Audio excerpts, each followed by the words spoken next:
It's time for us to start, and we've also formed a quorum. So let's start. Please invite the government officials to come in first.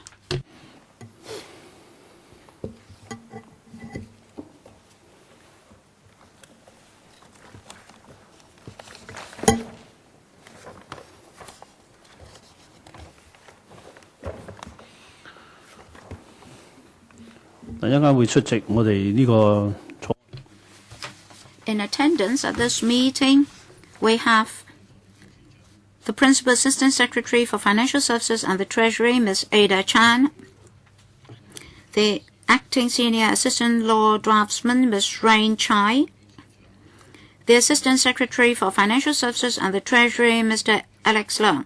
We also have from the Hong Kong Monetary Authority, Mr. Daryl Ho, Senior Manager Ms. Polly Lee, and Senior Manager Mr. Annie Chang. We have from the Securities and Futures Commission, the Senior Director Mr. Rico Leung, the Director Ms. Daphne Du, the Director Ms. Thrifty Mukadam, and the Assistant Counsel Ms. Amy Lam. Welcome all of you. Colleagues, at our meeting on the 30th of September, we listened to the views of the deputations. In response to the deputation's views, the administration has submitted a paper to us. In a moment, they will explain the paper to us.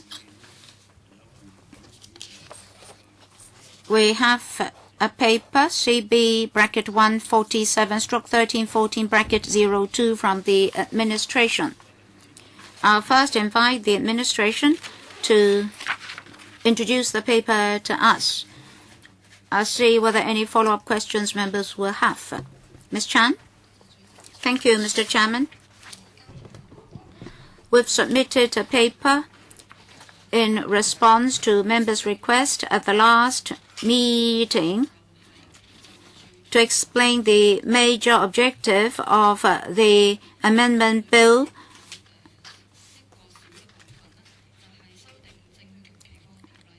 A minor part of the amendment bill is to amend market misconduct as specified in the OSCO and the SFO.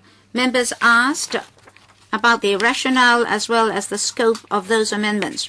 In our paper to you, we explain that in relation to market misconduct, at the moment, the SFC can, through criminal prosecution or civil lawsuits, handle the problems. Under the existing ordinance, if the civil approach is used, that is by way of the Market Misconduct Tribunal, the MMT, at the highest, we can only recover the proceeds as well as the loss, that is the profit gained or loss. Through the civil approach, the court can only hand down a maximum fine of $10 million. Because of market misconduct, the party concerned might have reaped profits over $10 million. So the civil approach may recover more than the criminal approach. So the amendment bill is to put the two levels of punishment at a similar level. As for amendments to Schedule 2 to the OSCO, in accordance with the recommendation of the Financial Action Task Force, the FATF, we would like to set this as a serious offense. Then the court will be able to, in relation to the confiscation provisions, apply the provisions to the relevant market misconduct. And the maximum fine can be the proceeds gained. Members, any questions on this paper? Mr. Sin Chung Kai? Mr. Chairman, for the FATF, Is Hong Kong a signatory to the convention? Can we have an elaboration? And when should Hong Kong's provisions take effect? The paper makes it very clear that you're targeting money laundering. But insofar as market activities are concerned, you may be able to prove market misconduct, but not money laundering. So how are you going to equate the two?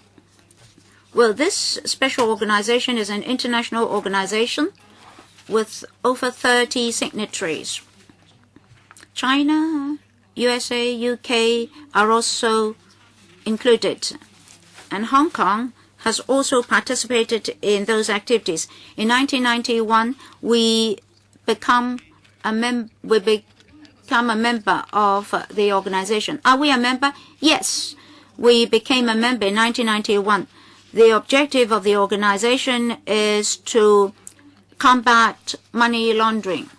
It's defined that market misconduct is upstream crimes. That is, the money obtained from such activities may be used to support illegal activities.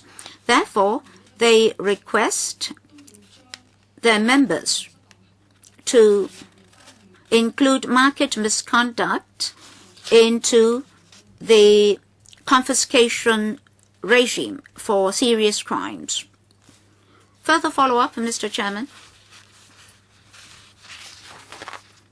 For the amendments to Schedule 2 to the OSCO, 6 crimes are added,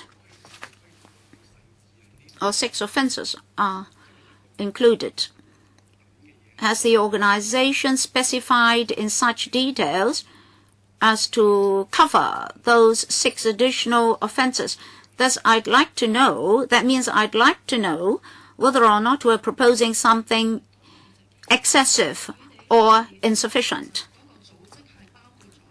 Mr. Chairman, the organization has over 30 members, so there's no detailed definition. As we say in the paper, they have insider trading and market rigging. In the paper is explained how each member jurisdiction defines the terms, depends on the laws of the relevant jurisdictions. We in Hong Kong now propose 6 additional offenses. For insider trading, now we have 6 offenses proposed here: insider dealing, false trading, price rigging, disclosure of information about prohibited transactions, disclosure of false or misleading information inducing transaction, and stock market manipulation. Do we need to have all these 6 offenses before we can satisfy their requirements? Mr. Chairman, as far as we understand, these 6 types of market misconduct, including insider dealing, as well as price rigging, disclosure of prohibited information, etc., in the broad sense, they're known as market manipulation offenses. That's why in our definition, we consider these 6 types of market misconduct to be included in the upstream offenses listed by the organization. Well, please continue. Now you have 33 member jurisdictions. Well, in general, in the definitions of these jurisdictions, what offenses are included? For example, have the US and the UK included so many offenses in their definition? Mr. Chairman, we understand that the organization has only offered a broad definition. It's up to individual member jurisdictions to legislate to determine specific definitions. So the respective member jurisdictions will believe that they've satisfied the requirements of the organizations. If members want further information, we'll go back and collect more information for them. Well, please go back and collect more information. More specifically, I'd like to know this. If we are to legislate to include these 6 additional offenses, well, I believe the organization will welcome this move. I think they will welcome more additional offenses than less. But I think we have to compare ourselves with other member jurisdictions who have legislated in this regard. I cited the US, the UK, and maybe you should also study the EU member jurisdictions as well. Well, if other jurisdictions only cosmetically create 1 or 2 additional offenses, are we doing or acting excessively by proposing 6? Now, these 6 proposed offenses are already in our laws. Am I correct? Yes. Let me remind colleagues that this paper is prepared in response to members' questions about different punishment for criminal liability and civil liability. Because at present, civil liability is higher than criminal liability. So this amendment bill is only proposing to put the 2 types of punishment at the same level. The administration is here to provide papers to us so that colleagues will understand the background to the original ordinance. Thank you, Chairman. Members, any other questions? Well, Mr. Chairman, I don't quite remember correctly. Well, Mr. Chan Kim-po, for these amendments to Cap 303, is said here that very often the profit gained is higher than $10 million. So the amount of any profit gained or loss avoided is mentioned here. Now, at present is $10 million. Is there any arrangement for a fine at 3 times the proceeds? Yes. Well, should you fine them even more? Otherwise, the party concerned may just return the money to you. So to that party, there's actually no punishment. That's not quite correct. Mr. Chairman, this is related to the punishment for market misconduct. That is, to put civil liability on a par with civil liability. And we have other provisions and other pieces of legislation. We now propose a technical amendment to equate civil liability with criminal liability. Whoa. Are you only seeing the trees and not the whole forest? Why don't you have some comprehensive amendments? Market misconduct may involve fraud and other offenses. Have you considered pegging the fine with 3 times the existing punishment? You just want to have equivalent punishment at the moment. Well, if it is a criminal offense, there may even be imprisonment. Can we have more details? Mr. Chairman, this technical amendment is only to put criminal liability on a par with criminal liability. We don't propose to amend other types of punishment because the punishment is actually there already at the moment. Maybe we should discuss this with the relevant sector.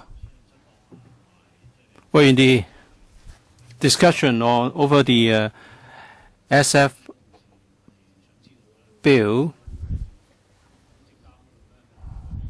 maybe SFC can help us. I gather that there was some discussion.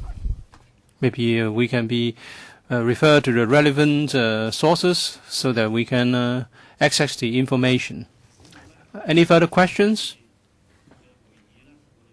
All right. last time members agreed that they had no further questions on policies and technical matters to raise. So we agreed last time to proceed to cross by cross. And if members wish to raise further matters in the cross by cross examination, we'll ask for elaboration from the SFC or the government. So let's proceed to cross by cross. So members, do you want to start with the Chinese version or the English version? It's easier to use the English version, I suppose. Okay, so let's do the English version first. Any comments?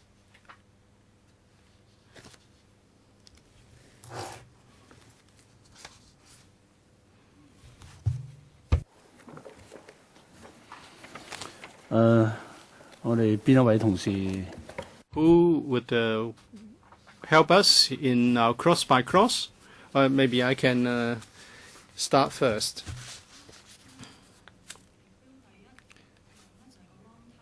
The first thing is the long title.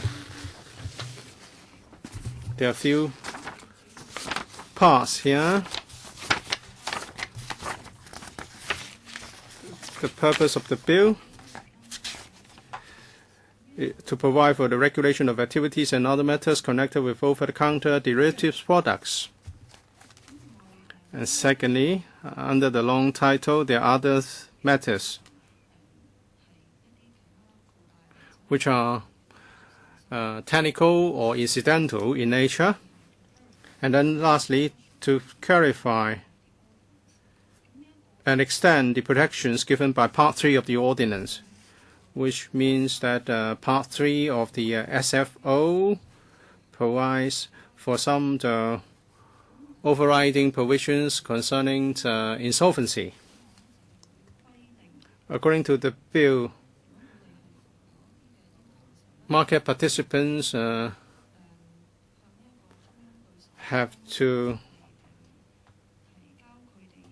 provide information on transactions to their counterparties in the central platform for settlement.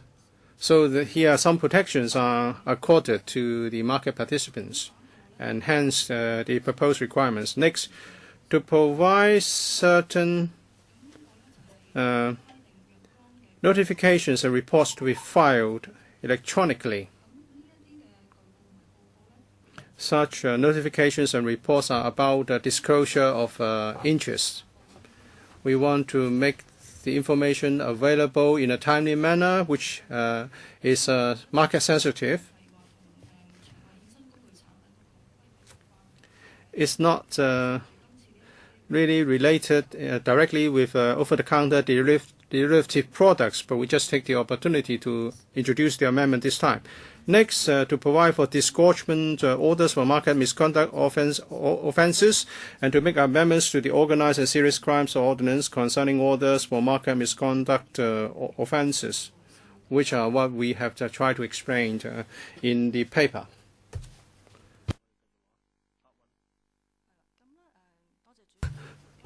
All right, let's continue. Part 1, short title and commencement. Cross 1, short title and commencement. The ordinance will come into operation on the day to be appointed by SST by notice published in the Gazette. And also this is going to be cited as a Securities and Futures Amendment Ordinance 2013. And subclause 2 is about the commencement note. I don't think you'd have to read word by word. Ms. Chan. Members, in the course of our examination, if you have questions, feel free to raise your hands to raise your questions after the relevant clause has been introduced. Next, part 2.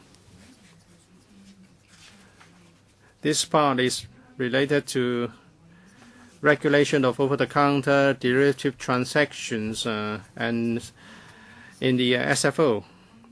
Clause 2, this is about SFO amended. If there's no question on this, I'll move on to Clause 3. Clause 3 amends Section 21 of SFO. Section 21 is about duties of recognized exchange company.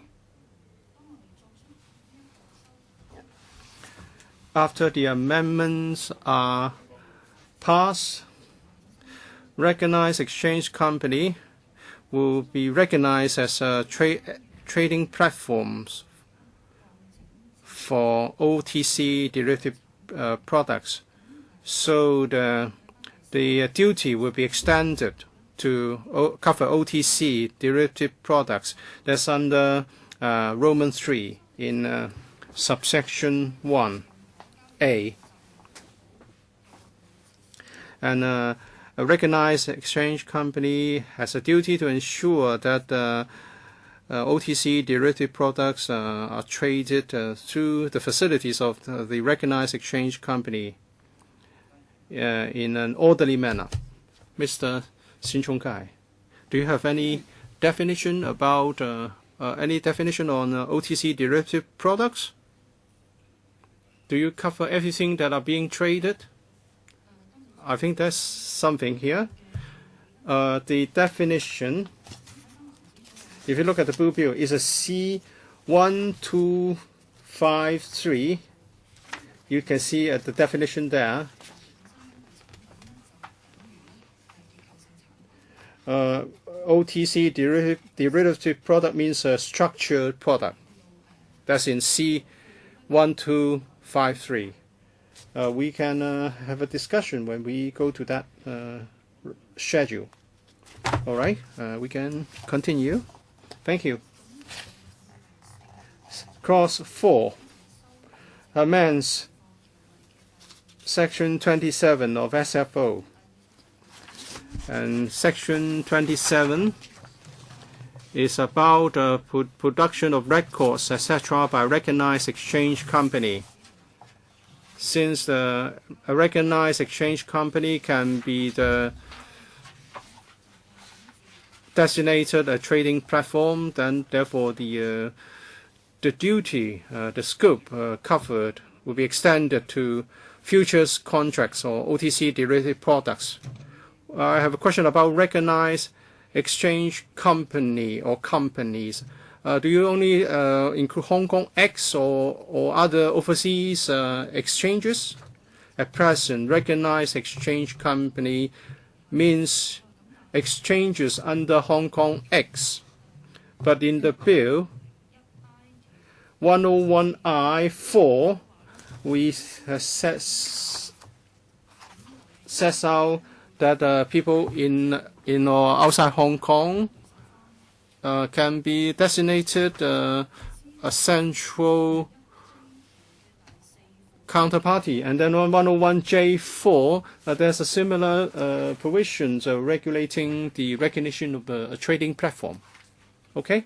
Mr. Sin Chung Kai, a follow-up question. Let's see if you can help me. I think the Hong Kong X has purchased LME. Is now a subsidiary. Do you regulate that overseas subsidiary of Hong Kong X? Is it covered under the proposed bill? Maybe I can defer to SFC for this question. Who would take this question? Mr. Leung.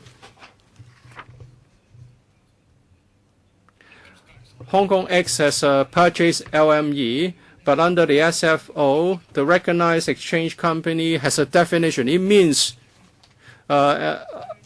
such a company providing service in Hong Kong.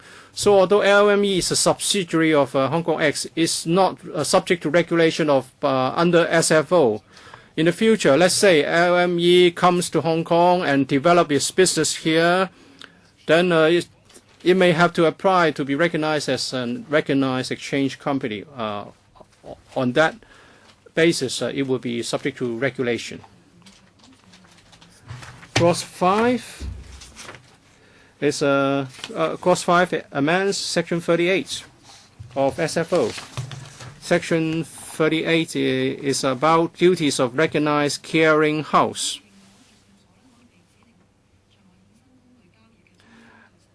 Recognized clearing house can be recognized as a central counterparty, so its duty will be extended to cover futures contracts or OTC derivative products. Clause 6 amends Section 42 of SFO, and Clause 42 itself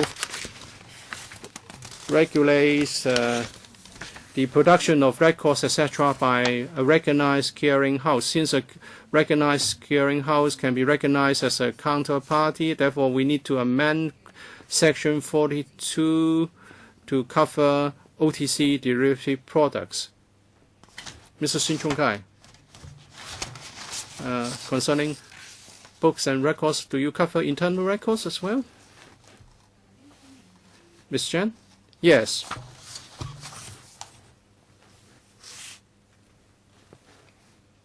Let's continue. Thank you.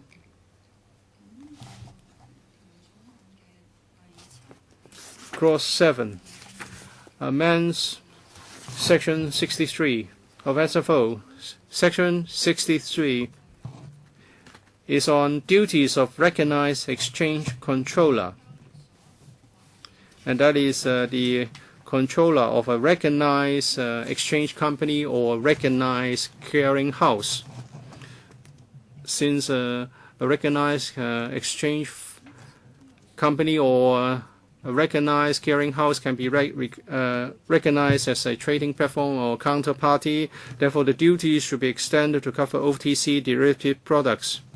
And after the amendment, a recognized exchange controller has a duty to ensure that there's an orderly, informed, and fair market in the OTC derivative products traded through the facilities of the recognized exchange company. So these are technical amendments. Mr. Sin Chung Kai, it's okay to add something to the existing provisions. 42, Section 42 is amended by retaining futures contracts, and you add or OTC derivatives products. But under AB, you delete the words 42(1)B. You delete all futures contracts. Are you talking about 42(1)AB? For 63 bracket AB, you delete futures contracts and you just insert OTC derivative products. So all futures contracts are deleted. We will substitute with the reference to futures contracts or OTC derivative products. And that is Clause 7, bracket 2. We repeal all futures contracts and substitute futures contracts or OTC derivative products. 63(1)B will be amended in two ways. So there will be a new reference to futures contracts or OTC derivative products. AB, not in AB. You asked why it's not in A and B. In fact, it's because for 63, well, maybe you need to refer to the marked up copy. It is 5. English version, page 5. 65A. Securities and futures contracts are already mentioned there. It's 63(1)A, not 65. and bracket AB is proposed to be added. Mr. Chairman, why do you need this new limb AB? Why don't you include it in bracket A? Why do you need a new AB? Who is to answer this? Law draftsman, Ms. Chai, sorry. Well, Mr. Chairman, the whole sentence is different. In A, they're talking about in securities or futures contracts traded on the stock market or futures market operated by the recognized exchange company or through the facilities of the company. This proposed new limb is not entirely the same. The new limb is an orderly, informed and fair market in OTC derivative products traded through the facilities of the recognized exchange company. In other words, if you refer to page 5 of the English version of the marked up copy, you'll see that in the original A, in the second line, on the stock market and or the stock market, in the third line, is not required in the new bracket AB. So the two are different, so the two won't be merged in application. Mr. Kenneth Leung, I still don't understand. Well, there must be a reason. Anybody from the SFC? Yes, Ms. Mokada. Section 21, at section 63.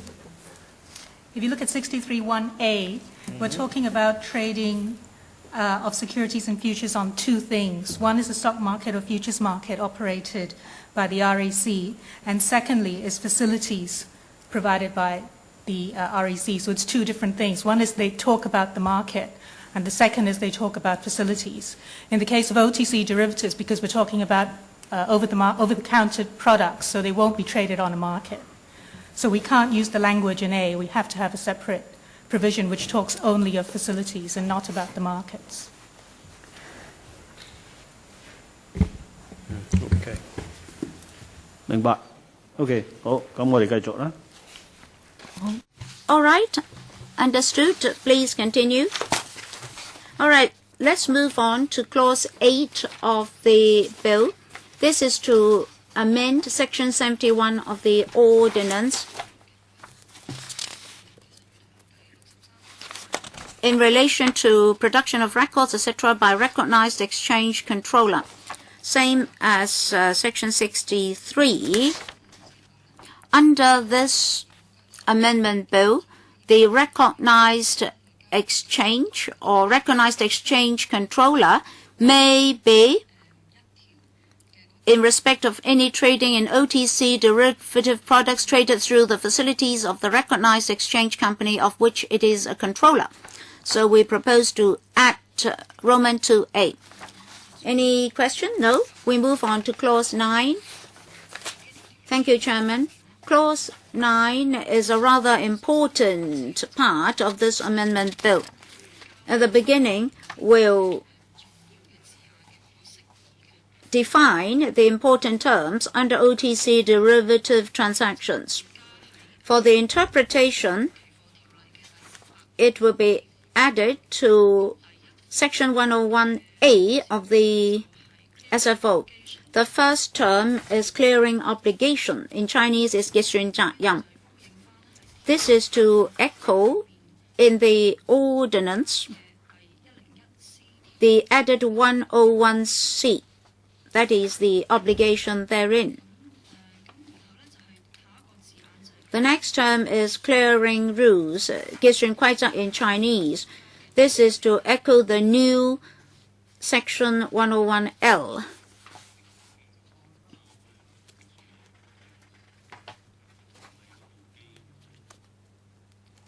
Something wrong with the equipment? Our colleagues are looking at it now.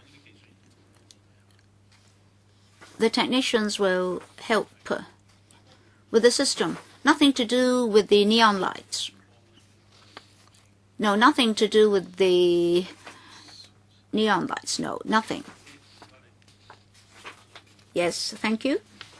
Please continue. The next term is deregistration. 撤銷登記. This is to echo the new Section 101S in the ordinance. That's about the important participant in the regime. What about related to the specific class? What class do you mean? I mean, in the definition for deregistration, you mention a specific class. Specific class of what? Of products? May I refer you to page 1107 of the Blue Bill. That's in relation to 101 about a specific class. That is for a particular person and a particular product, what level of reporting is required. The term deregistration is related to the significant participants of the regime. We'll proceed to the details later. The next term is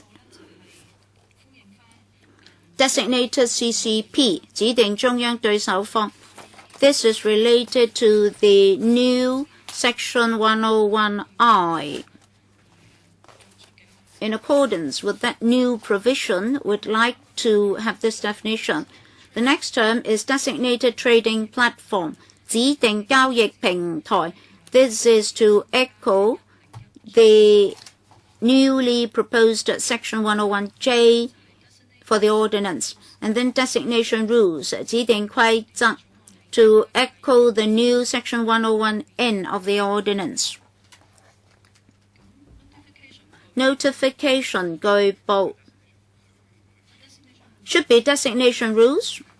Yes, designation rules, yes. Notification 據報 is to echo the new Section 101O of the ordinance. Notification level 據報水平. This is to echo the new Section 101W of the ordinance. Notification requirement 據報規定. This is to echo the new Section 101O of the ordinance. Notification rules 據報規則. This is to echo the new Section 101W of the ordinance. Prescribed fee 定明費用. Under the existing ordinance, under Section 395, there is a fee prescribed by the rules. Prescribed manner 定明方式. This is to echo the new Section 101N of the ordinance. And then prescribed person 定明人士. Perhaps I should explain this in more detail. There are 3 obligations proposed under the regime. So here it is defined what persons should bear what obligations. A, in relation to the reporting obligation, prescribed person is divided into 4 classes. First, an authorized financial institution, 認可財務機構. Under the Hong Kong MA at the moment, banks, deposit-taking companies, etc., come under this category. Roman 2, an approved money broker, 核准貨幣經紀. This means anybody who has facilitated a deposit agreement and the broker is authorized and specified by the Hong Kong MA. Third class, a licensed corporation. This is mainly about securities firms. Roman 4, a person of a class or description specified in the reporting rules as being subject to the reporting obligation. This covers all other persons covered by the reporting rules, the notification rules. For those who participate in the OTC transactions, they are set out here. And classes 1, 2, and 3 are the main participants, in particular banks, with a higher degree of participation. Bracket B, in relation to the clearing obligation, prescribed person is also divided into 4 classes: an authorized financial institution, an approved money broker, a licensed corporation, or a person of a class or description specified in the rules. Bracket C, in relation to the trading obligation, prescribed person means those 3 classes plus a person of a class or description specified in the trading rules. The next term is registered SIP， 已登記系統重要參與者。On the register, the names that have already been registered. This is reflected in Section 101P. Mr. Sin Chung Kai, Mr. Chairman, authorized financial institution.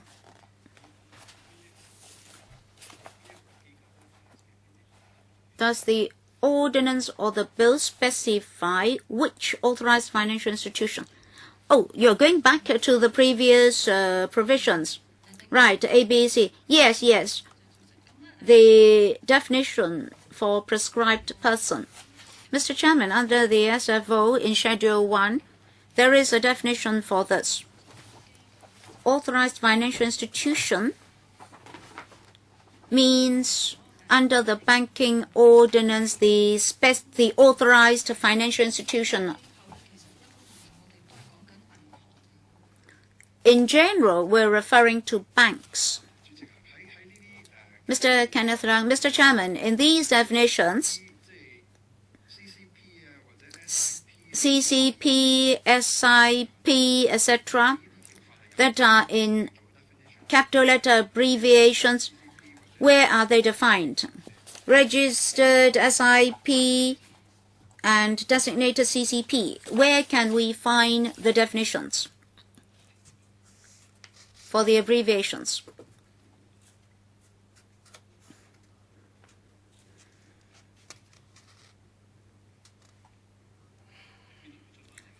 Where can we find them?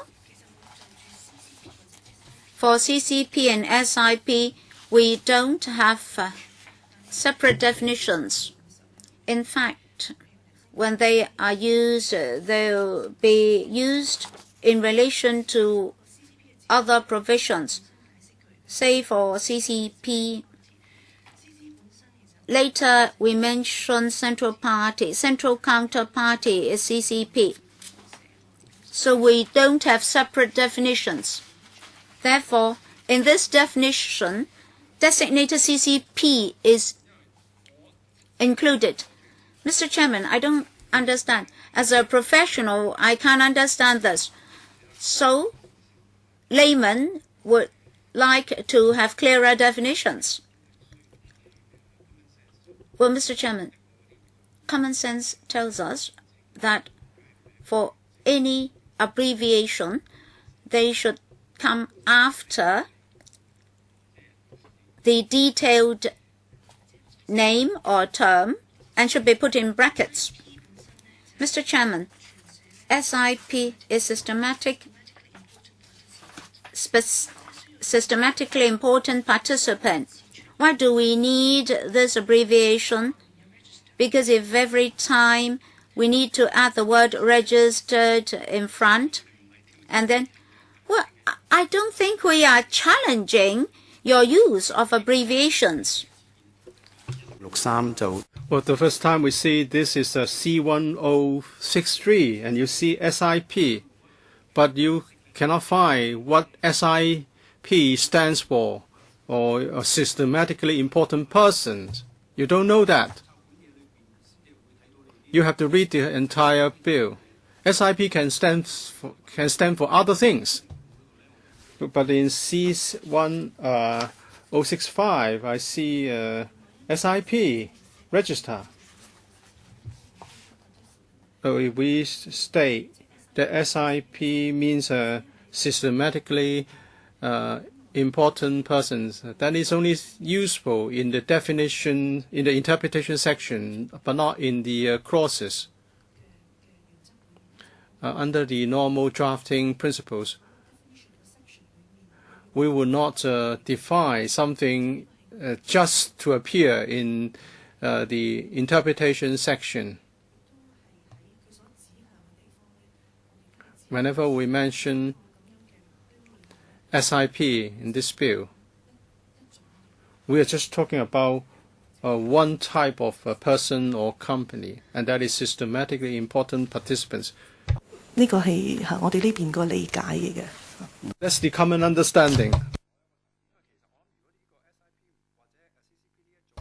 Well, SIP and CCP are used in many provisions, and they can be used in conjunction with other terms. I would say that you should explain what the acronym means. Maybe not in the interpretation section, but just put it somewhere so that I know that these acronyms stands for certain terms, because it's difficult unless you are an expert. Can you put it in a bracket? And I think the reader would find it so much easier. It's difficult to have sometimes you have terms abbreviated or rendered in acronyms. Please consider this.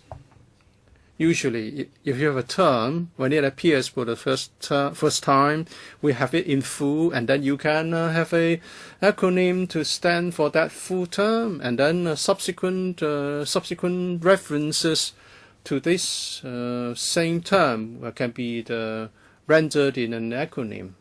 I think that's the usual practice. In Part 5, well, it's in full. SIP is rendered in full. But the question is the order of appearance. Okay, we would look into this. Okay, we can continue. The next term, reporting obligations. Reporting obligation. This echoes the new Section 101B. Next, reporting rules. It echoes the new Section 101K. SIP register.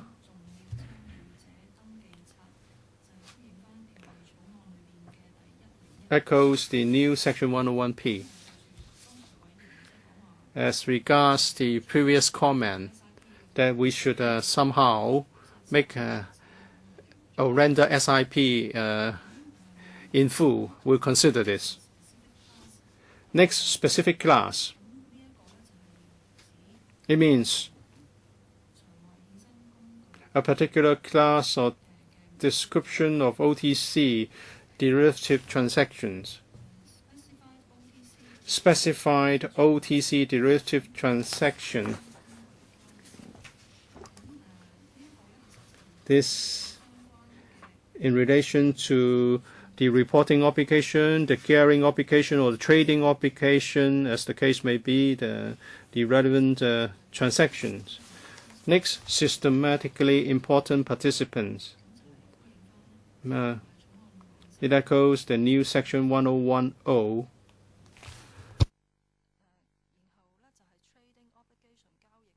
Next, trading obligation. It echoes the new Section 101D. Next, trading rules. It echoes the new Section 101M. And the last term defined is underlying subject matter. It echoes an existing section, and that is the definition of structured products.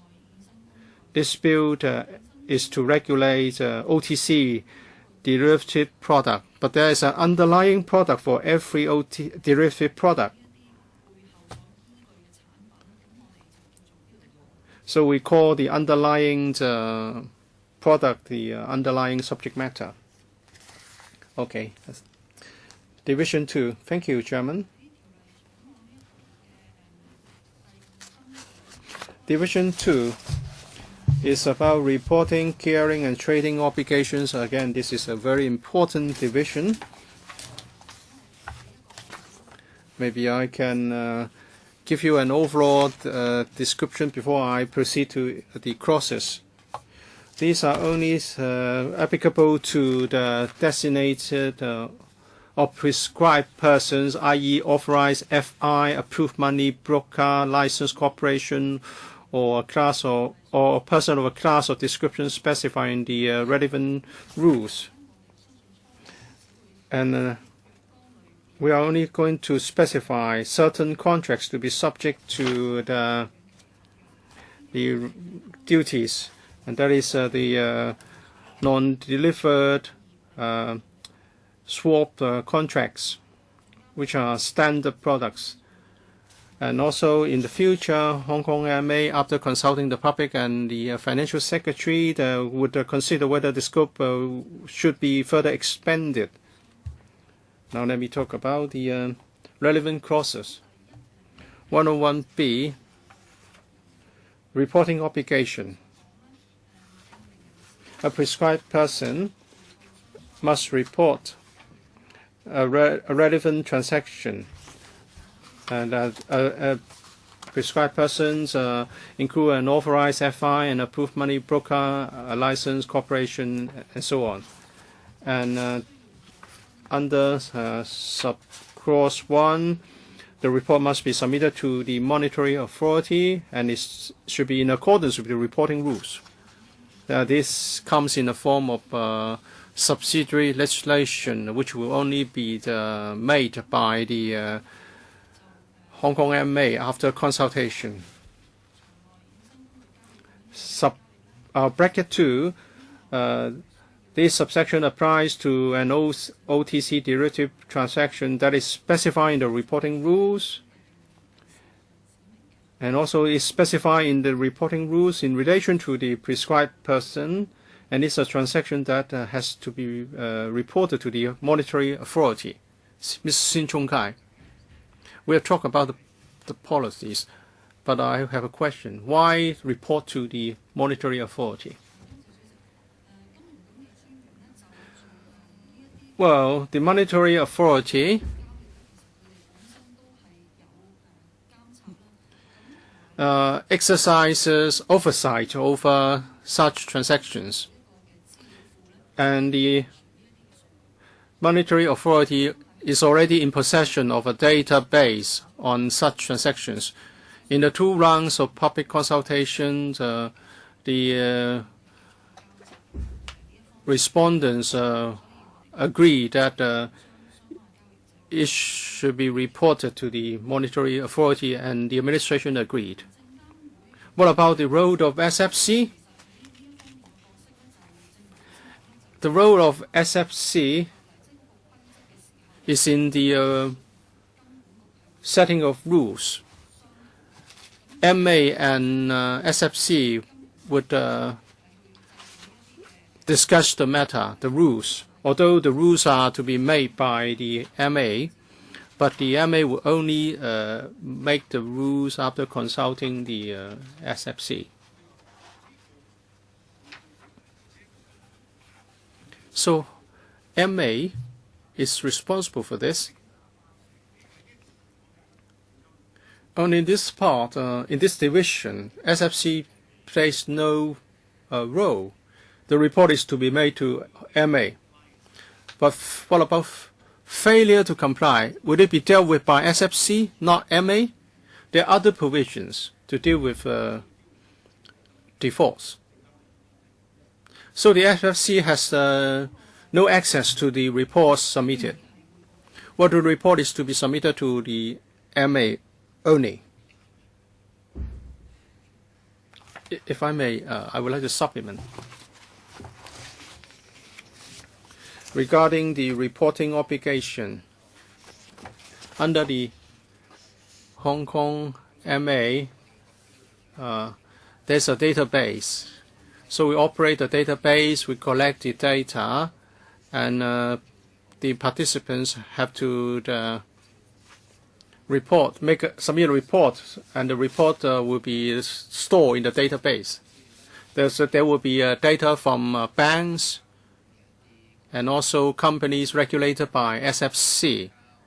In accordance with the division of labor between the two regulators, if there's a need to access transactions of these entities, the relevant regulator will be allowed access to the data or to the reports. Well, what kind of detail do you keep? Do you keep the information of what individuals have done in the past 3 years? Would there be information pertaining to individual behavior? Well, the database stores information on counterparties, the products involved, and also the economic terms involved. Transaction terms and conditions are recorded. So we have information about the positions held by the individual institutions. So they are micro data. So we can make reference to the data stored in the database when we have to conduct our regulatory role. And it would have to do with monitoring the systemic risk involved. So we will use the data to conduct some systemic risk assessment. What you said, you can see for individual institutions, individual banks or individual institutions, the number of the amount of positions held. What about the positions held by individuals? Because they are trading, these institutions I suppose are trading on behalf of individuals. Well, let me stress that transactions of OTC derivative is an institution-only market, such as corporations, funds. As far as I understand, there are very few individual participants. So come back to your question. Can we see the information pertaining to the individuals who have traded through an institution? Well, since the characteristic of the market is such that there is an OTC transaction is a point-to-point system, so the bank will provide some risk control tools to the individual clients or corporations. So we will know how much is held, how many positions are held by individual corporations.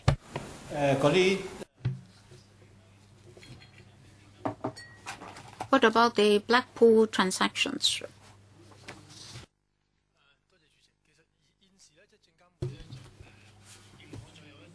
At present, the SFC has recognized certain brokerage firms for dark pool transactions. They're all securities transactions, but we're now about OTC, so that has nothing to do with dark pool transactions. But OTC derivatives are also covered by dark pool transactions.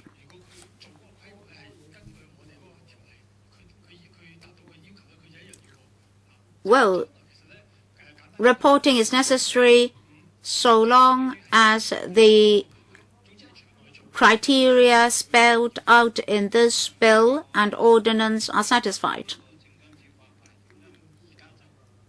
but black pool transactions are also SFC regulated. Why shouldn't they be regulated? No, that's only a transaction platform. Our obligation here is to put the obligation on the position holders.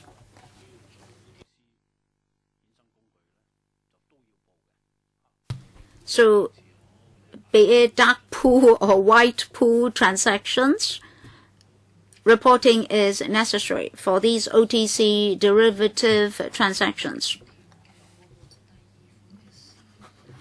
Next, as for 101B,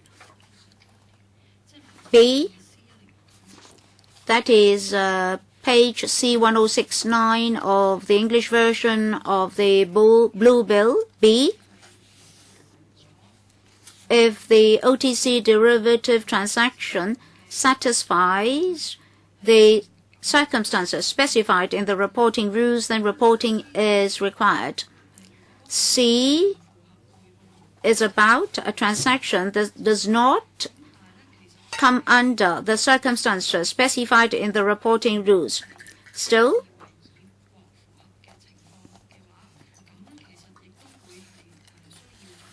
the transaction has to be reported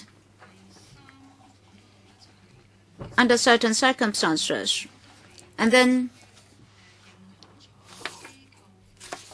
bracket 3, 4, 5, and 6 are also related to the circumstances not yet specified. In bracket 3, if a prescribed person is an authorized financial institution incorporated in Hong Kong, reporting is also required. Bracket 4 explains why reporting is necessary. Because if the subsidiary is a party,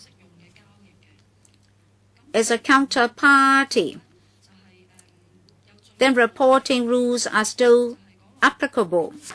In bracket 5, it is stipulated that the monetary authority may, by written notice given to an authorized financial institution,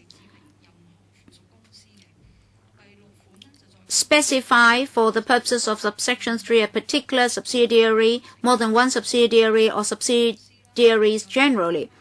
Bracket 6 stipulates that the MA may specify under subsection 5 a subsidiary incorporated outside Hong Kong or a subsidiary incorporated in Hong Kong.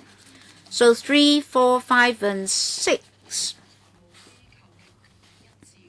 spell out similar powers under the existing regulatory regime for the monetary authority. Next, clause 101C, in relation to clearing obligation. This is similar to the reporting obligation spelled out in the previous clause, but I'll repeat the contents herein. A prescribed person must clear an OTC derivative transaction to which subsection 2 applies with a designated CCP and in accordance with the clearing rules. Bracket 2 applies to an OTC derivative transaction that is specified in the clearing rules in relation to the prescribed person and the circumstances under which the provision is applicable. For the time being, we require 2 major OTC derivative transactions to be cleared. And for 3, 4, 5, and 6, they're similar to the previous provisions. They explain the obligation of a subsidiary. As I explained before, the powers spelled out here are similar to the consolidated regulatory powers of the Hong Kong MA under the existing ordinance. And then for 101 capital D is about trading obligation. I'd like to say here that would like to adopt the international regulatory regime, but will first proceed with clearing obligation and reporting obligation first before going to trading obligation. Previously, when we met with deputations and received their written submissions, some deputations did submit certain views. For example, the HCAP, a law firm, and another institute in relation to reporting and transaction submitted certain views to us. In relation to trading,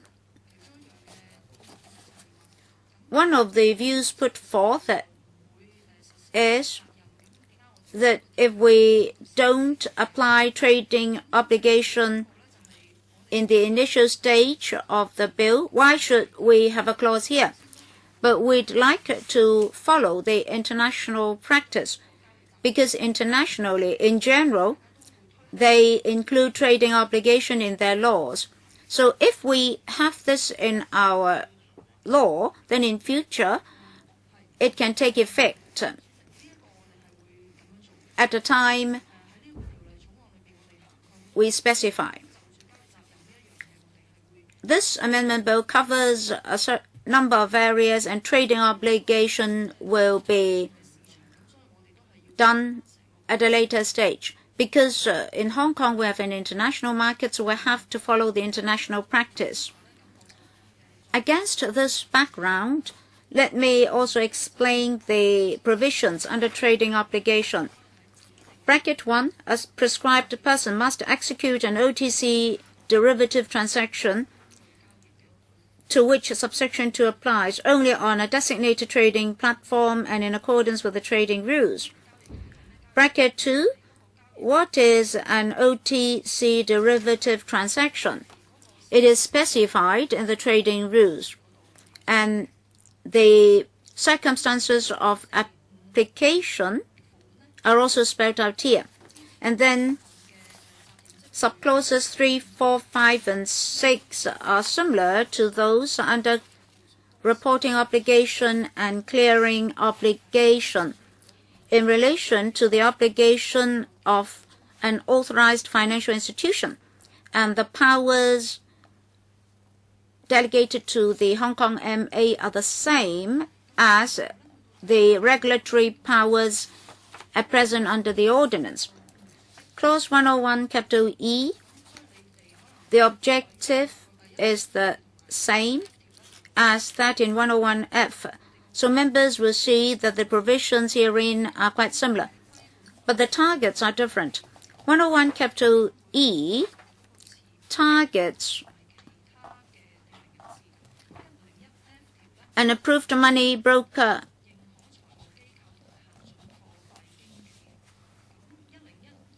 they have different targets. 101E, the application is lodged by the SFC, and then for 101F is the monetary authority. If a prescribed person breaches the reporting obligation, clearing obligation, or trading obligation, an application can be lodged by the Commission to the Court of First Instance.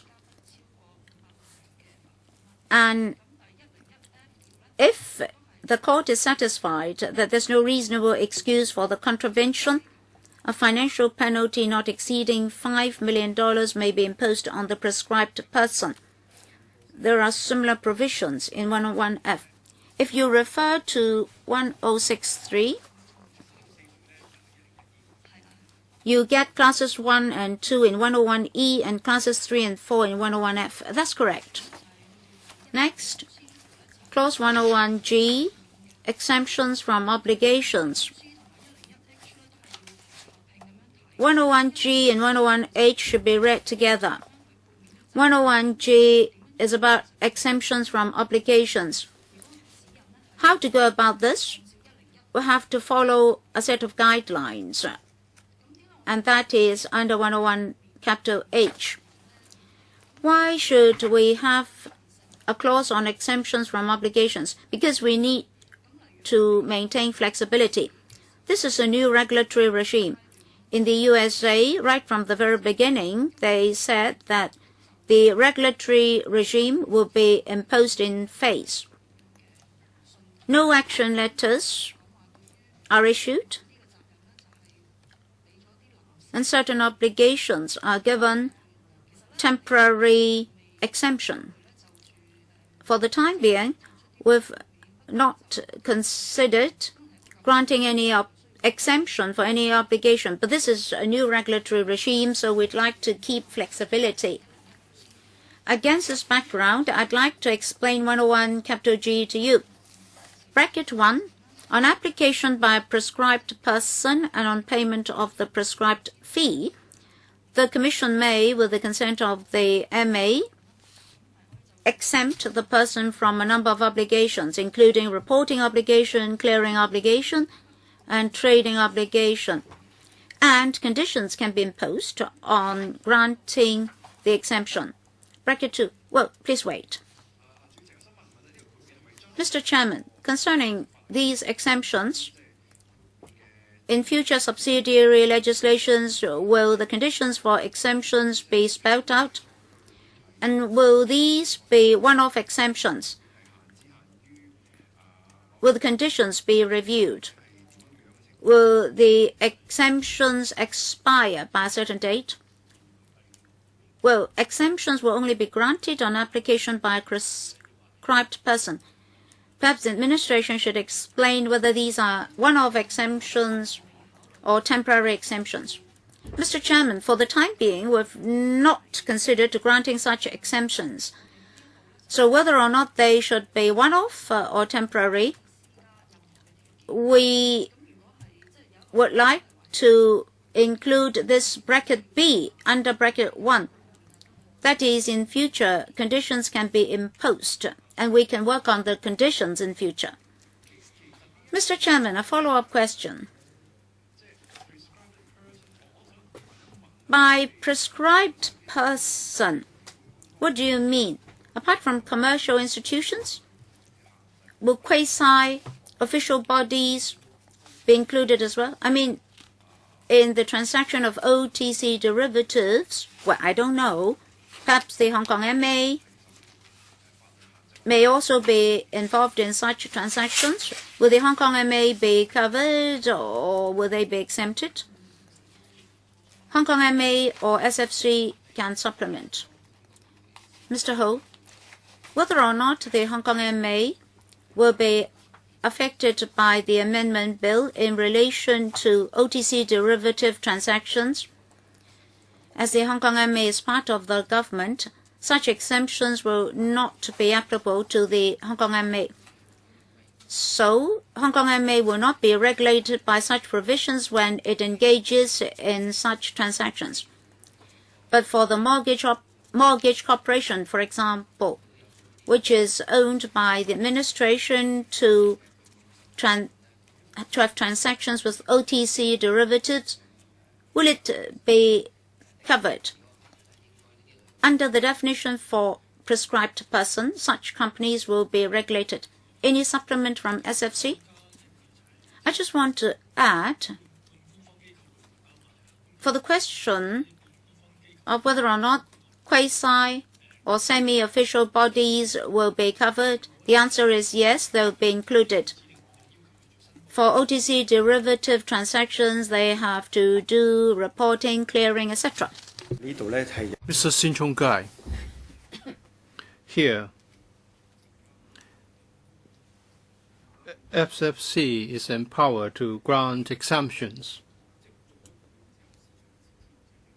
Would the market participants be aware of the exemptions granted, or would only the applicants or grantees know about this, although you're not going to do this yet? Well, this is under 101G bracket 3, where there's a requirement, and that is for exemptions granted or even for exemptions suspended or withdrawn, the Commission must publish the information on the Internet. So we agree that there's a need for transparency.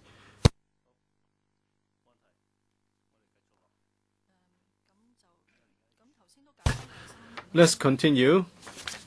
Now we go to 101H, guidelines on exemptions.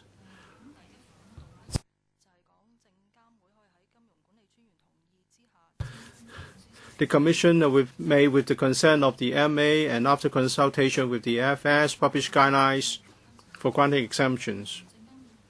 And bracket 2 states that the Commission may exercise its powers under Section 101G only after guidelines have been published. And bracket 3 states that the guidelines are not subsidiary legislation, but there will be consultation first before the guidelines are set. All right? If there's no further question, we proceed to Division 3. Division 3, designation of central counterparties and trading platforms. 101I, designation of central counterparties. 101I bracket 1 explains that on application by a person in the prescribed manner and on payment of the prescribed fee, the SFC may, with the consent of MA and after consultation with the FS, designate the person in accordance with the designation rules as a central counterparty for the purpose of the part, or refuses to designate the person as such. What is the thinking, broadly speaking, or SFC's thinking? What kind of person will act as central counterparties? Thank you, Chairman. Actually, in bracket 2, more information is provided. A person may only be designated if he satisfies certain conditions, and that is the person is a recognized clearinghouse or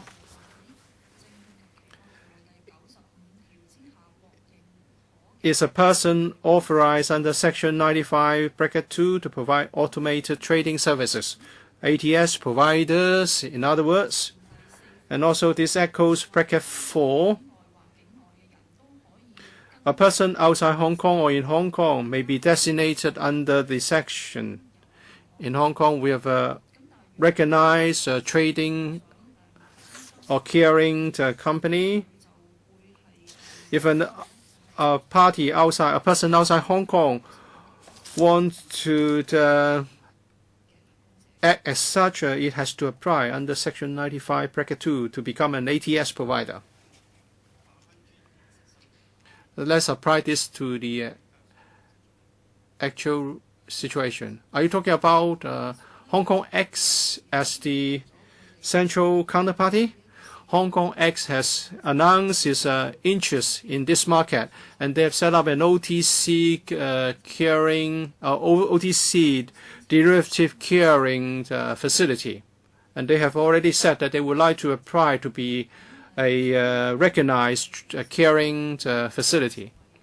If a party outside Hong Kong wants to become a central counterparty, the bill does provide the flexibility for the outside party to be recognized. Can we have more than one central counterparty? Yes, indeed, Chairman.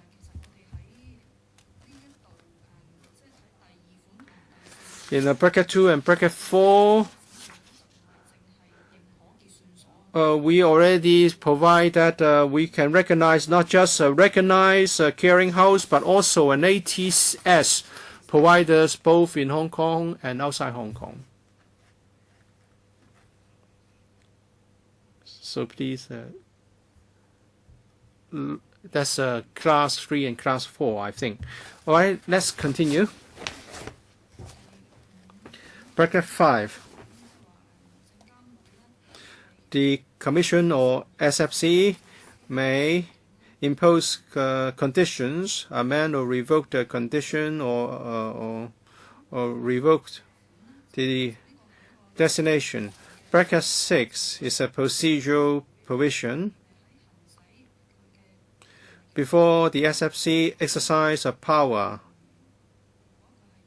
under the subsection, and that is the revocation of the designation, or under 1B, refusal to designate a person as a central counterparty, the SFC must give the person concerned a reasonable opportunity of being heard. Bracket 7, if the SFC amends or revokes the conditions or imposes an additional conditions, that the amendment, revocation, or imposition takes effect at the time of the service of the notice or at the time specified in the notice, whichever is the later. Bracket 8, if there's a revocation, then the revocation takes effect at the time of the service of the notice or the time specified in the notice, whichever is the later. Bracket 9. All right, bracket 9, again, is procedural. If under this section a person is designated or a designation is revoked, then the SFC has to publish a notice in the Gazette. And bracket 10 states that the notice is just a notice. It's not a subsidiary legislation. All right, we can move on to 101J if members have no further questions. 101J,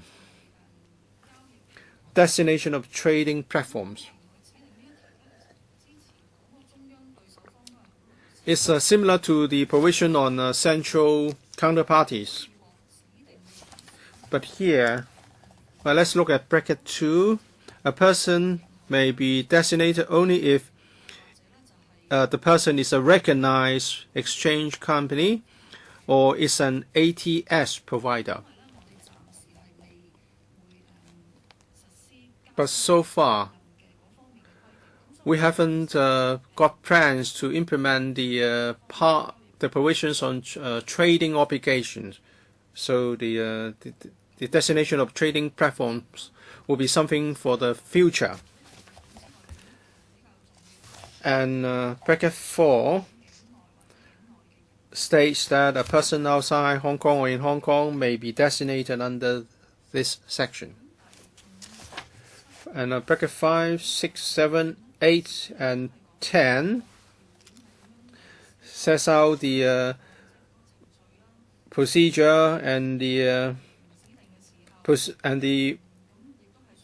conditions that may be imposed, and also the party concerned will be given the opportunity to be heard, and also the revocation or the amendment or the designation will take effect at the time of the service of notice or at the time specified in the notice, whichever is later. And also there's the requirement for publishing a notice in the Gazette. All right, if there are no further questions, we can now go to Division 4. Thank you, Chairman. Division 4. Rule-making power in respect of reporting obligation and clearing obligation and trading obligation. So this division is about rule-making powers. In the public consultation, or as we learned from the deputations, we know that the market generally agreed that there should be the detailed requirements in the form of subsidiary legislation so as to conform to international standards. In other jurisdictions, they also put such details in subsidiary legislation. 101K now is rulemaking power in respect of reporting obligation. Bracket 1, the power is to be exercised by the SFC with the consent of the MA, and after consultation with the FS, SFC can make rules. Generally, either generally for the purposes of the reporting obligation or more specifically in respect of particular matters. Bracket 2, rules made under this section may specify for the purposes of paragraph A4 of the definition of prescribed person in section 101A, and that is they belong to, a person belongs to the fourth category, not the first one, not an authorized financial institution or licensed corporation, and so on and so forth. Mr. Sin. So there are different rules for reporting obligation, for carrying obligation, and trading obligation. These rules are all subsidiary legislation, correct? Yes. So is it subject to, when are you going to table the rules? Or they are going to conduct public consultation at the end of the year, and then they would make suitable changes first? When we met the deputations, the same question was raised, and we already said that we would conduct public consultation to be jointly conducted actually by the SFC and the MA. It will be sometime towards the end of the year or early next year. We hope to complete this by early next year. Next. Bracket 3. It's about flexibility concerning cross-boundary transactions. 3B. The rules made can provide that certain transactions, cross-boundary transaction, can be subject to the reporting obligation. Say one party or more than one counterparty or more than one counterparty is a person outside Hong Kong, or the transaction is entered into or conducted wholly or partially outside Hong Kong. It can still be made subject to the reporting obligation. Bracket 4. The rule in setting the rules, certain factors can be referred to. 4A is about the underlying subject matter of the transaction. I've explained this in the interpretation section, and that is the underlying asset of the derivative product, and also B is about the features and characteristics of the transaction, and C, the persons involved in the transaction. Bracket 5 provides further criteria concerning application or disapplication of the rules.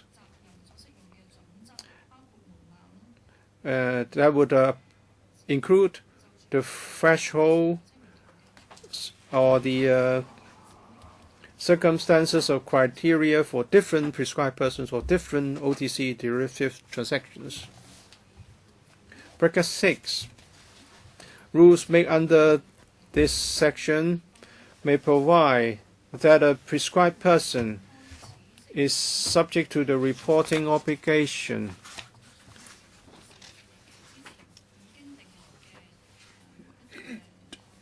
and that would apply to the contracts before the day, enter into before the date on which the reporting obligations started to apply, or before the class or description of persons to which the person belonged was covered. We have to do this because we have to take into account that position that are on remaining positions after the coming into effect of the relevant provisions.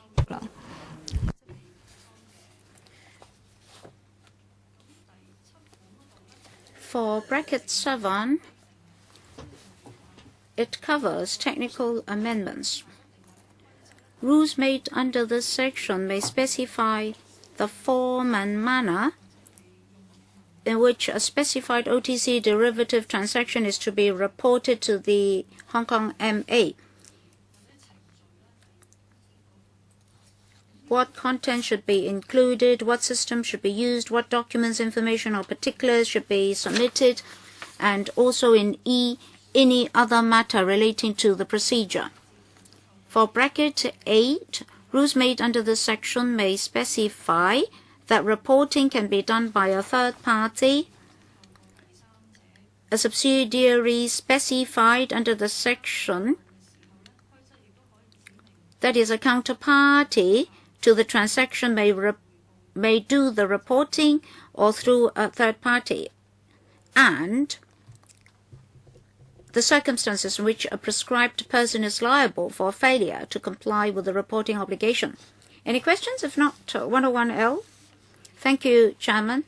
For 101L, it's about the rulemaking power for clearing obligation.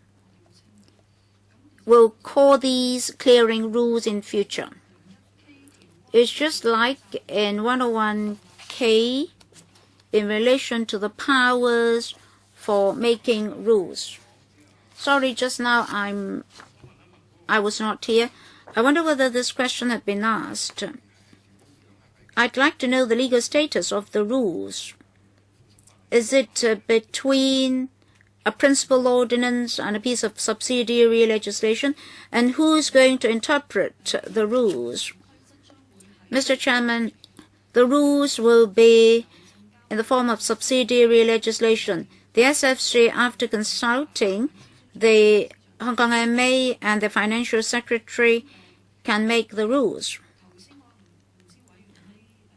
I do not know whether the honourable member was here just now. There was this question about when we'll be able to see the rules. We'll conduct public consultation.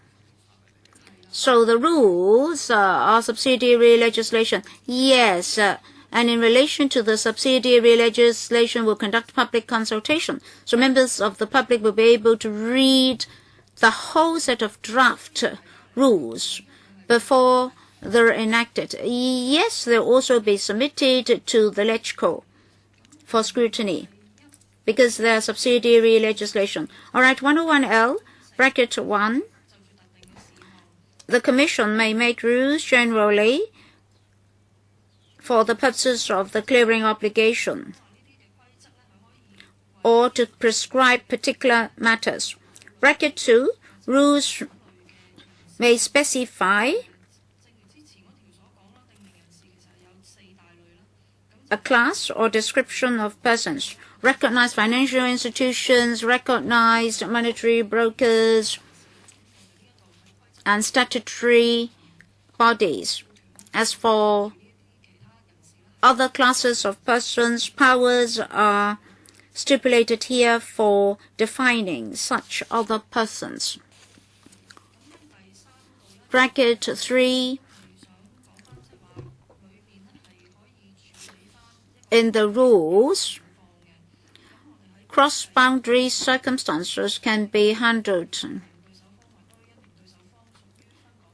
In bracket B, we spell out the circumstances for a counterparty or more than one counterparty is a person outside Hong Kong. And in Roman 3, even if the transaction is entered into or conducted wholly or partially outside Hong Kong, there is still this clearing obligation. And for bracket 4, we spell out the factors to be considered. Bracket 4, bracket A, the underlying subject matter of the transaction, that is, the product behind the transaction. Bracket B, the features or characteristics of the transaction, and C, the persons involved in the transaction. Bracket 5, the rules can also specify under what circumstances the clearing obligation applies, does not apply, or is taken to have been complied with. Bracket B covers the criteria, including thresholds, and bracket C covers different circumstances and the criteria for different prescribed powers or different OTC derivative transactions. Bracket 6 include technical provisions. Rules may specify the manner the period, the circumstances, or the type of prescribed persons or companies through which clearance can be done. Next, 101M, rulemaking power for trading obligation. We'll call these trading rules. This clause is similar to the preceding two in relation to reporting rules and clearing rules and the powers therein. Bracket 1, the Commission may, with the consent of the monetary authority and after consulting the Financial Secretary, make rules generally for the purposes of the trading obligation and to prescribe particular matters. Bracket 2, rules made under this section may specify a class or description of persons for the purposes of the definition of prescribed person. Bracket B, rules made under this section must provide in relation to a person of such a class or description that the person is subject to the trading obligation only if the person is a counterparty. Bracket 3, rules may specify generally or with reference to a class or description of transactions the OTC derivative transactions that are subject to the trading obligation, and bracket B, in relation to a counterparty or more than one counterparty who is outside Hong Kong, and then Roman 2 and 3, in relation to transactions within and without Hong Kong. And then bracket B, we spell out the derivative transactions specified. They may include the underlying subject matter of the transaction, the features or characteristics, or the persons involved in the transaction. Bracket 5 is about the rules specifying the circumstances relating to a transaction in which the trading obligation applies, does not apply, or is taken to have been applied. Criteria and different circumstances and criteria for different prescribed persons are also provided for here.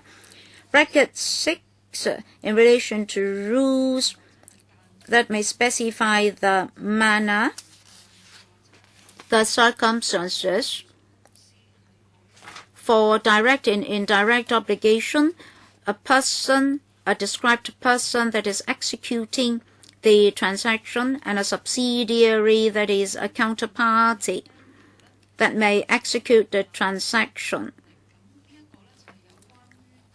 Next, 101N, in relation to rulemaking power for designations. The Commission may, with the consent of the monetary authority and after consulting the Financial Secretary, make rule to prescribe the application procedure for designation as a central counterparty or as a trading platform. Other requirements have to be complied with. Matters that have to be taken into account are also covered here. The grounds on which designation may be refused or revoked are also covered here. And then the procedure for exercising a power under Section 101I, 1 or 5, or 101J, 1 or 5 can be spelled out.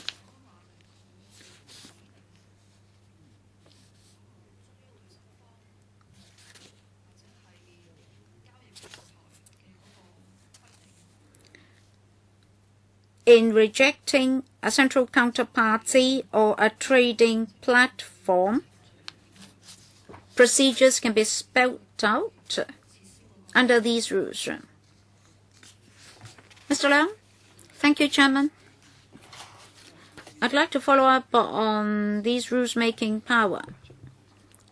SFC every now and then promulgates market practices and codes.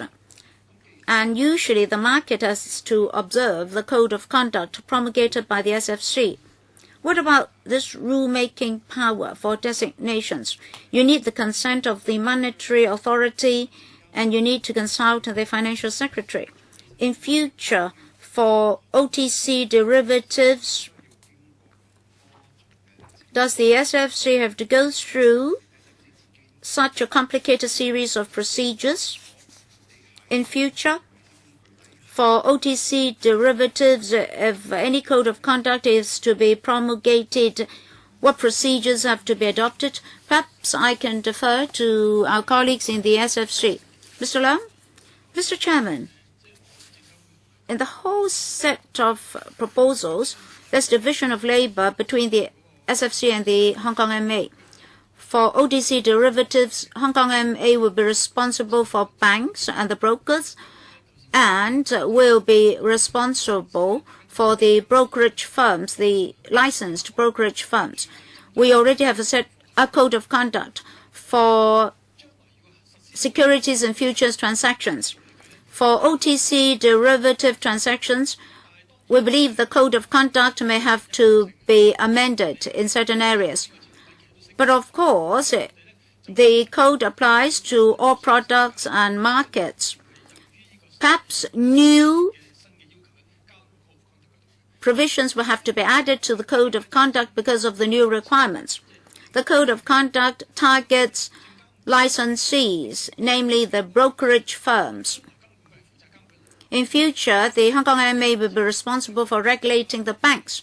So the Hong Kong MA will collaborate with us to amend the code to such an extent that we and the Hong Kong MA have the same requirements for the licensees.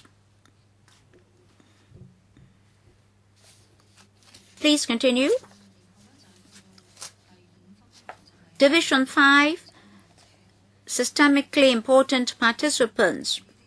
Before I explain these provisions to members, I should say something about our policy. For OTC derivative markets, the systemically important participants will be the intermediaries, the authorized financial institutions, and the approved money brokers. Some participants may not have a license or registration from the Hong Kong MA. Well, if the positions held are huge, thus leading to potential systemic problems, we hope to have some provisions to regulate them. So we have drafted this division.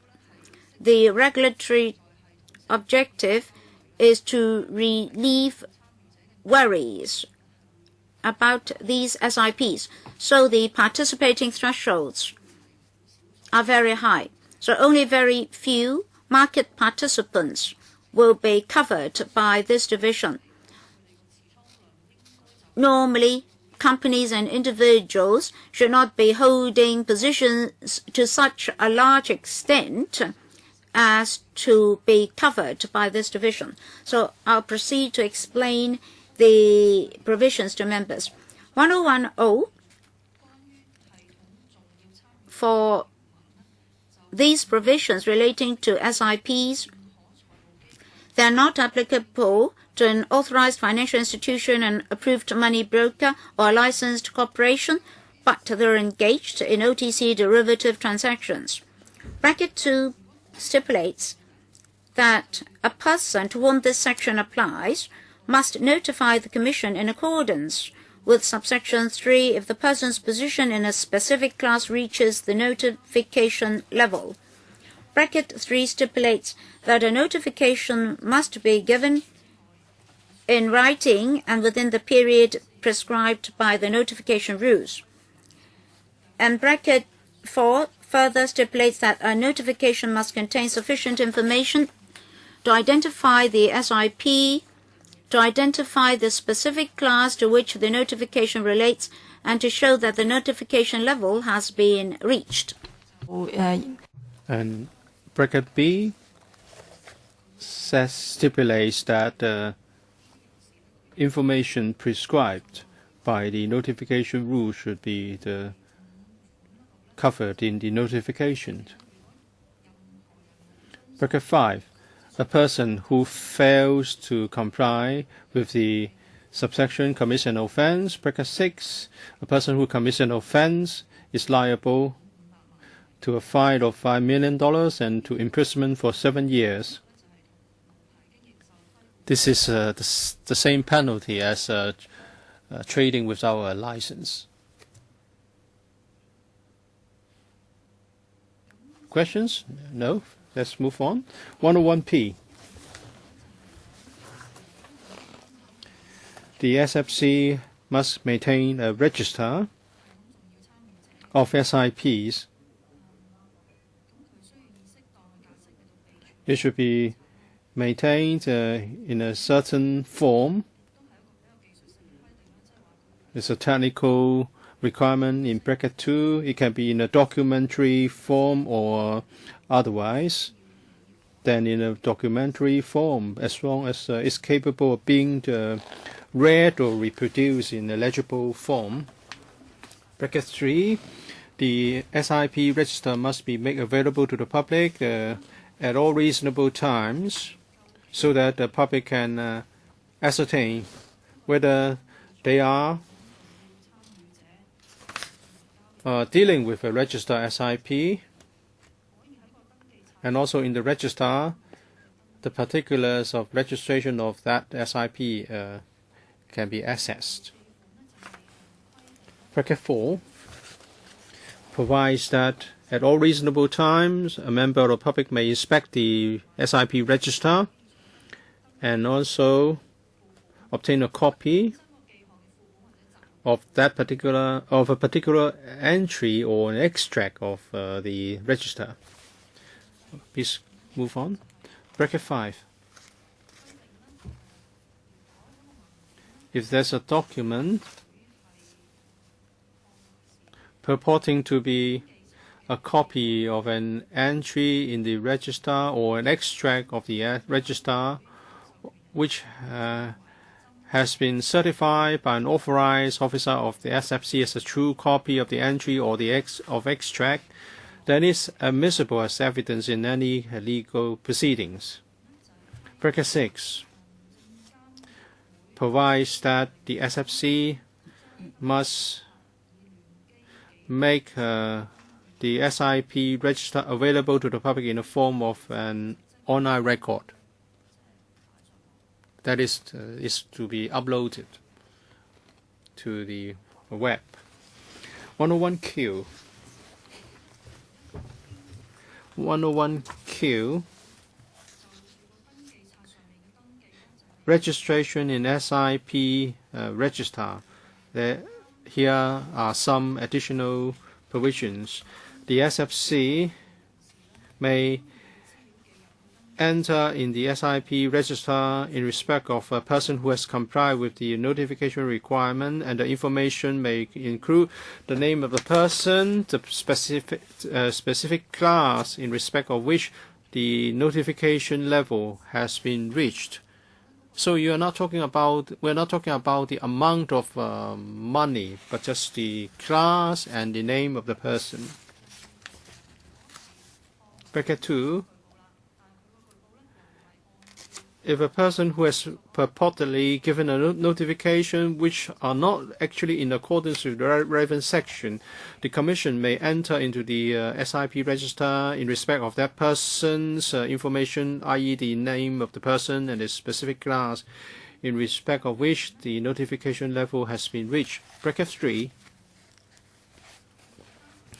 We have to look at subsection 6 first. If the relevant conditions are met, the SFC can enter the information in the SIP register. And the conditions in subsection 6 is that if the SFC has reasonable cause to believe that the relevant notification reach has been reached, but the person has not given a notification in respect of the specific class, or in the case of MA, informing the SFC that MA has reasonable cause to believe the same, then the SFC can enter in the SIP register the relevant information. So that is to say, if someone should have notified the SFC but has failed to do so, as SFP has reasonable cause to believe that it should be registered, then it can do so. Next, before making a decision on the part of the SFC, the MA should be, or there should be a reasonable responsibility for the person to be heard. And after making a registration, the SFC should inform the person as quickly as practicable. So the person involved will be notified. Bracket 7, technical requirement. A decision to make an entry in the SIP register takes effect at the time of the notice or service of the notice, or the time specified in the notice, whichever is the later. Please continue. 101R. If a registration has been completed for a specific class, then notification is no longer required. In the register, there will only be the name of the SIP and also the specific class. So you only know about the specific class. So after registration, and the position level may change, there's no need to have to send another notification. So in bracket subsection 3,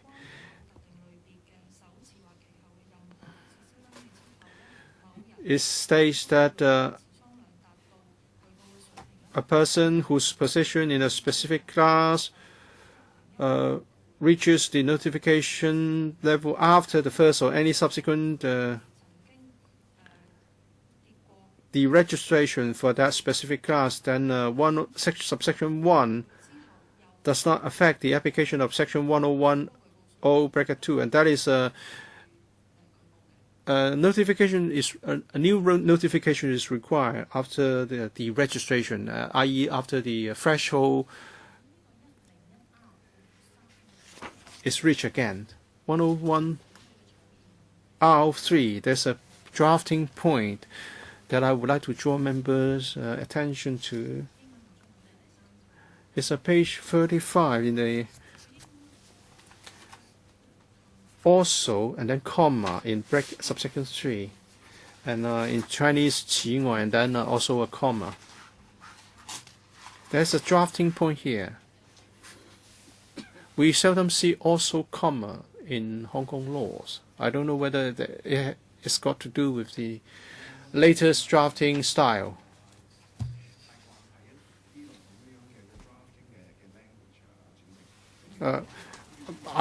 Maybe I can say something about this. I think that there's a new drafting style. For example, the adoption of simple terms and so on and so forth. Maybe we can ask the law draftsman to see whether they want to use this word also, or can they give us something that can facilitate easy understanding. Ms. Choi.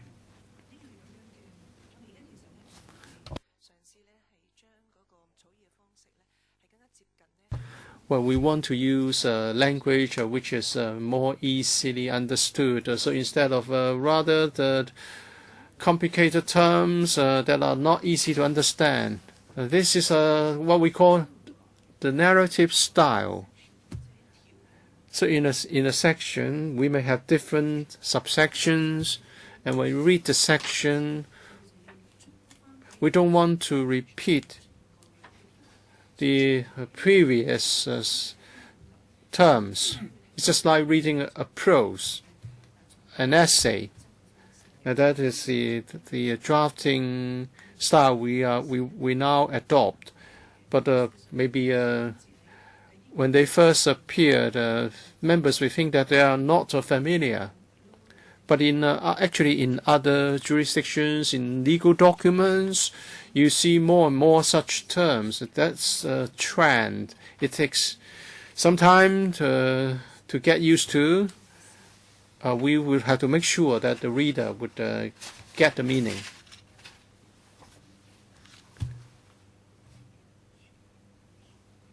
I think now the reading is smoother, whether you read the Chinese or the English version. In the past, it was rather difficult to read the Chinese version because sometimes it was just a translation of the English version. Any further points from the legal advisor? If not, we can move on. 101S, the registration. Here we are also talking about SIP register. If the FSC is satisfied that the relevant conditions, circumstances, or criteria prescribed by the notification rules are there to remove a person's name from the SIP, then a register, then the SFC can deregister the person. Subsection 2. The Commission, the FSC,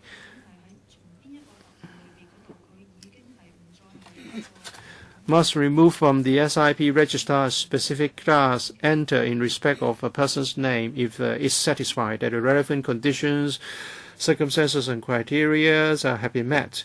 And subsection 3, the registration may be effected by the SFC of its own accord or on application by registrar SIP. And subsection 4, the SFC must give the person concerned a reasonable opportunity of being heard before refusing an application for deregistration. Subsection 5 stipulates that the SFC must consult the MA before effecting a deregistration. Subsection 6 stipulates that the SFC must inform the person concerned of a deregistration or refusal to be registered by a written notice as soon as practicable. And subsection 7, we are going to empower the Securities and Futures Appeals Tribunal to consider reviews of a decision under 101Q3, and that is to include a person's name in the SIP register. And in the amended Schedule 8, the power of the tribunal will be set out, so we'll explain that later. So this section does not prevent the Commission from amending the SIP register to give effect to a decision of the tribunal after review. Members, any question on all these clauses? Well, it's already 4:29. Maybe we should pause here today. Next time we will start with 101T and subsequent clauses. A reminder for members, the next meeting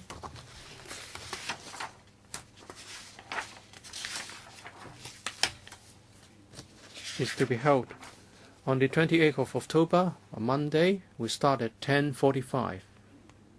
If members have no further questions, I adjourn the meeting now. Thank you, Ms. Chan, and other colleagues from MA and SFC. Thank you.